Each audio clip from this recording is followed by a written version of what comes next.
एक व्यापारी किसी वस्तु को 500 रुपए में खरीदता है। ये आया 41वां एमकेएस 2023 में।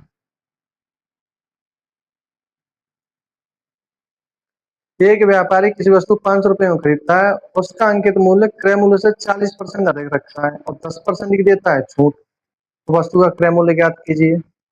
अब आप एक बात बताओ, 500 रुपए में कुछ चीज खरीदी उसने, ठीक है, कितने रुपए में खरीदी उसने? 500 रुपए में। 500 रुपए में कोई चीज खरीदी, ये हो गया उसका कॉस्ट प्राइस।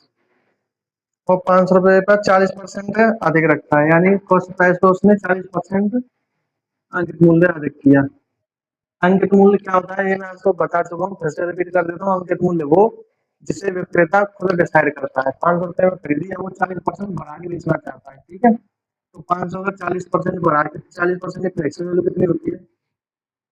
2/5, यानी 5 की चीज 2 रुपए बढ़ा के बेचना चाह रहा है। 5 की चीज 2 रुपए बढ़ा के बेचना चाह रहा है, तो कितने में बेचना चाह रहा है? 7/5 में। तो 500 की 7/5 अगर निकालेंगे तो कितना आएगा? 700 आएगा कि नहीं आएगा? तो यहाँ कितनी होगी? 700। अगर 40% बढ़ाया तो यहाँ होगी 700। ठीक है मेरे विद्यार्थियों, अब क्या कह रहा है? 10% ही छूट देता है। अब अंकित मूल्य पर कितना छूट दे रहा है? 10%।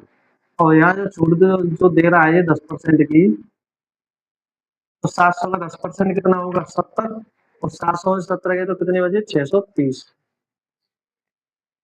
तो वस्तु का विक्रय मूल्य बताइए। अब आप मुझे एक बात बताओ, उसने 500 रुपए में खरीदी, 40% अधिक है मार्केट प्राइस किया और 10% ही उसने दे दी छूट, और फाइनल में उसने बेचा 630 में। तो ये उसका सेलिंग प्राइस हुआ कि नहीं हुआ? और आपसे क्या पूछा है इसमें? सेलिंग प्राइस पूछा है। सेलिंग प्राइस कितना हो गया? 630। और ये हो गया आपका आंसर। और ये आया था आपके एमटीएस 2023 में। ठीक है मेरे विद्यार्थी।